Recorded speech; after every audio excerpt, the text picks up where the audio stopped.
Hi எல்லோருக்கும் வணக்கம். Bigg Boss season 9 Tamil. இந்த வீடியோவில் நம்ம என்னப்பா ஒரு பக்கம் ரெட் கார்டு எல்லோ கார்டு அப்படின்னு சொல்லிட்டு இருக்கீங்க, ஆனால் விஜய் சேதுபதி கொடுக்க போகுது என்னமோ ஒரு பால் கார்டு தான் அப்படிங்கிறது நம்ம பல தடவை சொல்லியிருக்கோம். ஸோ என்ன நடந்துச்சு, இந்த முழு டாஸ்க்கும் வந்து பார்த்தீங்கன்னா திருப்பி ஒரு தடவை நான் பார்த்துட்டு அதில் எவன் எப்படி எப்படி பேசினா அப்படிங்கிறத முழு டீட்டெயிலாக நம்ம என்ன நடந்துச்சு அப்படிங்கிறத பற்றி பேச போகிறோம். ஆனால் இந்த நிறைய பேருடைய உண்மை முகம் வந்து பார்த்தீங்கன்னா இந்த மாதிரி க்ரன்ச்சான சுச்சுவேஷன் தான் வெளியே வருது அப்படிங்கிறது பார்க்க முடியுது. ஸோ அதை பற்றி நம்ம பார்க்க போகிறோம். ஸோ லைக் பண்ணிக்கோங்க, சேனலை சப்ஸ்கிரைப் பண்ணிக்கோங்க. இப்போ நம்ம வீடியோக்குள்ளே கண்டிப்பாக போகலாம். இப்போ இந்த டாஸ்க் முடிஞ்சதுனால பிக் பாஸே பைத்தியம் இருப்பார். இப்படிப்பட்ட பைத்தியங்களை எடுத்தது நம்ம தான். ஸோ கடைசி வரைக்கும் இந்த பைத்தியத்தை நம்ம தான் வைத்தியம் பார்க்கணும் அப்படின்ற மாதிரி பிக் பாஸ் வந்து பண்ணிகிட்டு இருக்காரு அப்படிங்கிறது ஒரு பக்கம் இருக்கட்டும். இன்னொரு பக்கம் பாதியில் டாஸ்க்கை நிப்பாட்டிட்டு உள்ளே கூட்டு வந்துட்டு பிக் பாஸ் வந்து டாஸ்க் வந்து நிறுத்தி வச்சு திருப்பி நீங்கள் பண்ணணும்னு சொல்லிட்டு 2-3 போதனைகள் சொல்கிறார். அதாவது மாஸ்க் நீங்கள் எடுத்தீங்கன்னா நீங்கள் தான் போய் வைக்கணும், எல்லாரும் ஒரு மாஸ்க் எடுக்கணும். சூப்பர் டீலக்ஸ் வந்து அவன் மாஸ்க்கே எடுக்கலாம், அப்படி இல்லைனா இன்னொருத்தவங்க மாஸ்க்கே எடுக்கலாம். மாஸ்க்கை பாஸ் பண்ணக்கூடாது, மாஸ்க்கை எடுத்தவன் தான் கடைசி போய் வைக்கணும். இப்படிப்பட்ட ரூல்ஸை வந்து போட்டு விட்டார். இது வந்து ரூல்ஸ் ஏற்கனவே இருக்கிறது தான். இந்த மட சாம்பிராணிங்க உள்ளே இருக்கிறவங்க இவனுக்குமே தெரியல. சரியா? ஒரு பக்கம் வந்து பார்த்தீங்கன்னா வியானா அவங்களுடைய ஆடைக்குள்ளே விட்டுட்டு கார்டு எடுக்க பார்த்தாங்க. அதுக்கடுத்து அதை வந்து டக்குன்னு மாற்றிட்டு கொஞ்சம் டேஞ்சராக தான் இருக்காங்க வியானா பொறுத்த வரைக்கும். ஓகேவா? எப்படி கெமி வந்து கொஞ்சம் வைத்த பாருன்னு சொல்லி சொன்னாலும் அதே மாதிரி வந்தாங்க. அதுக்கடுத்து உமன் கார்டுன்னு சொல்லிட்டு டக்குன்னு வந்து பார்த்தீங்கன்னா மாற்றிட்டாங்க. இன்னொரு பக்கம் பார்வதி வந்து பார்த்தீங்கன்னா எஃப்ஜேவை எங்கேயோ அமுக்கி இருக்குன்னு சொல்லி அவன் கம்ப்ளைண்ட் பண்ணுறான். பார்வதி என்ன சொல்கிறான்னா, இன்னும் கொஞ்சம் ஏற்றி இறக்குனா பிரபஞ்சத்தையே ஏற்றிடுவான் எனக்கு.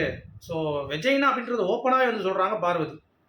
ஸோ இந்த மாதிரி ஒவ்வொரு விஷயமும் வந்து கொஞ்சமாச்சும் புத்தி இருக்கா அப்படிங்கிறது தெரியாமல் இந்த கண்டஸ்டன்ஸ் வந்து விளையாண்டுட்டு இருக்கிறது அப்படிங்கிறது கண்டிப்பாக அருவருப்பை ஏற்படுத்துது அப்படிங்கிறது உண்மைதான். அதில் எந்த ஒரு மாற்று கருத்தும் இல்லை. அதுக்காக பார்வதி பண்ணுறதெல்லாம் ரைட்டு, எஃப்ஜே பண்ணுறதெல்லாம் தப்பு அப்படின்னு சொல்லவும் முடியாது. பார்வதி அவங்களுடைய இதில் வந்து பார்த்தீங்கன்னா போய் போராடுறாங்க. அவங்க ஒரு கேமை இண்டிவிஜுவலாக ஆடணும்னு ட்ரை பண்ணுறாங்க. ஒரு சில குரூப்புக்கு மட்டும் ஒரு 7 பேர் நீங்கள் சூப்பர் டீலக்ஸ் வச்சுக்கிட்டாலும் வைஸ் 11 எப்படி நீங்கள் விளாடுவீங்கன்னு சொல்லி கேட்குறீங்க.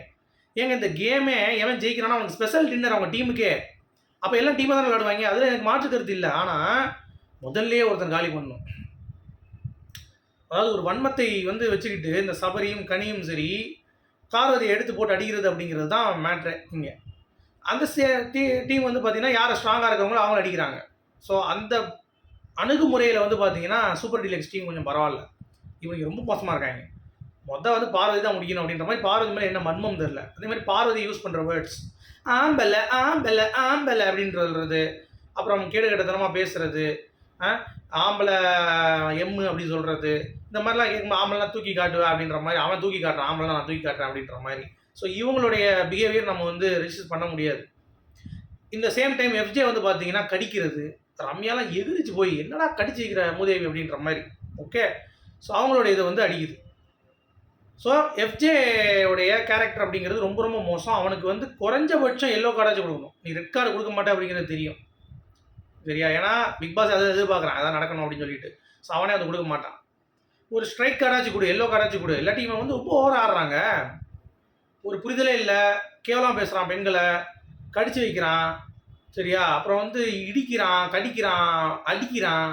விக்ரம்லாம் வந்து பார்த்தீங்கன்னா அந்த உடம்பை வச்சுக்கிட்டு பார்வதி வந்து அதாவது கொஞ்சம் வா சண்டை போடலாம் அப்படின்ற மாதிரி வரா, இப்படி பிடிச்சி தள்ளுறான் எறும்பு மாடு மாதிரி.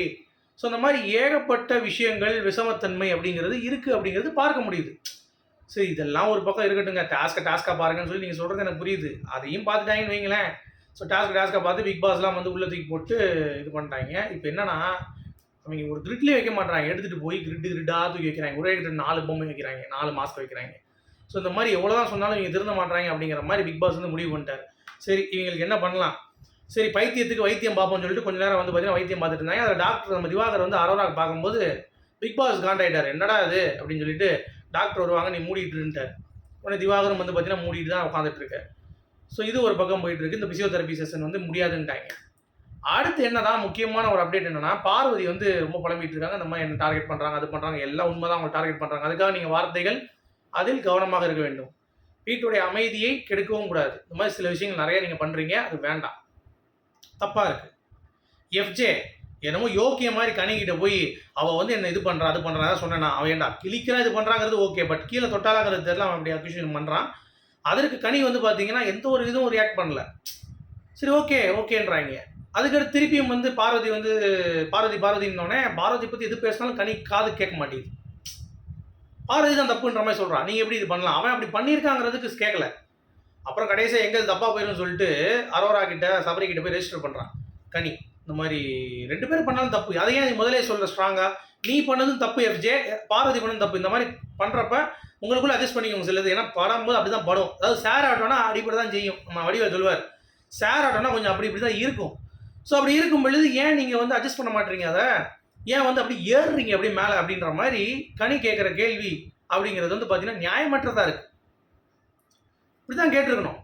நீங்கள் வந்து ஷேர் ஆட்டோமா அட்ஜஸ்ட் பண்ணுங்கம்மா, இல்லாட்டி வந்து உமன் கார்னு சொல்லிட்டு இருக்க வேண்டியதான் அப்படிங்கிறது தான். கெமி சொல்லுது பாருங்க, என்னமோ இந்த அம்மா உமன் கார் எடுக்கிற மாதிரி பாரதி உமன் சொல்கிறா அப்படின்ற மாதிரி எஃப்ஜே கிட்ட வந்து சொல்லுது.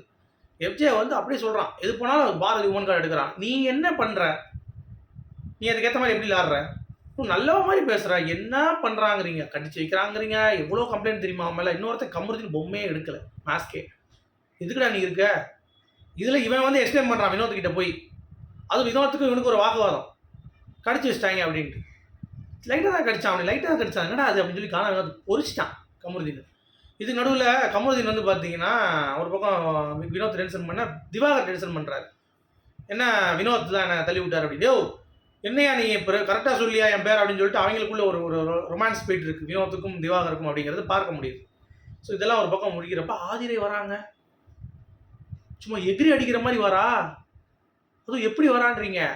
என்னமோ இவங்க 2 பேரும் புருஷன் கொண்டாட்டி கூட அப்படி நிற்க மாட்டாங்க, வந்து என் புருஷன் நீ அடி மிதின்னு சொல்லி விட்டுருவாங்க. இவன் என்னமோ வரா வந்துட்டு எப்படி நீ பார்வதி பண்ணுற அப்படின்னு சொல்லிட்டு அவனுடைய தவறுகளை விட மாட்டான். நீ முதல் எந்த டீமில் இருக்க ஆதிரை? நீ சூப்பர் டீலக்ஸில் இருக்கியா இல்லை பிக் பாஸில் இருக்கியா?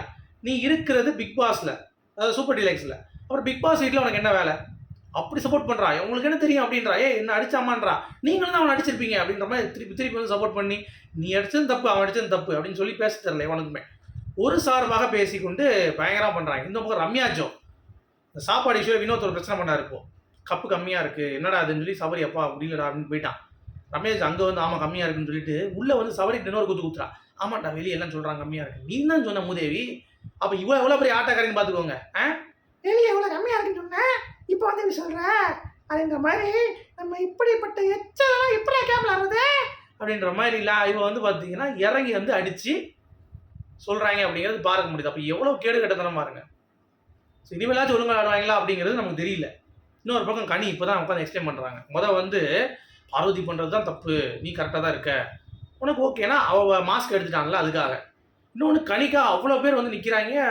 எனக்கு தெரிஞ்சு கனிக்கு இது டேஞ்சரு, இந்த மாதிரிலாம் பண்ணால் கனியோட பேர் ரொம்ப கெட்டு போயிடும் அப்படிங்கிறது தான். இன்னொன்று சபரி எப்பா போதும்பா அப்படின்ற மாதிரி தான் இருக்குது. நீ ஒன்று நடி இல்லை இயல்பாக இரு, ரெண்டையும் பண்ணுறான். இயல்பாக இருக்க நடிக்கிறான் ஒரு பக்கம். எப்படி ஜட்ஜ் பண்ணுறதுனே தெரில அவனை அப்படிங்கிறது பார்க்க முடியுது. ஸோ நீங்கள் இதை எப்படி பார்க்குறீங்க? உங்களுடைய கருத்துக்கள் இதில் எப்படி இருக்குது, என்ன நினைக்கிறீங்க அப்படிங்கிறத சொல்லுங்கள். ஆனால் கண்டிப்பாக இதில் கனி வந்து பார்த்தீங்கன்னா மாட்டிக்கிட்டாங்க. பார்வதி சொல்லி பார்வதி இதை பண்ணி அப்படிப்பட்ட கேம் விளாடாதீங்க. டர்ட்டி கேம் அப்படிங்கிறது தான் என்னுடைய பாயிண்ட் ஆஃப் வியூ. உங்களுடைய கருத்துக்கள். மீண்டும் சந்திப்போம். Good bye.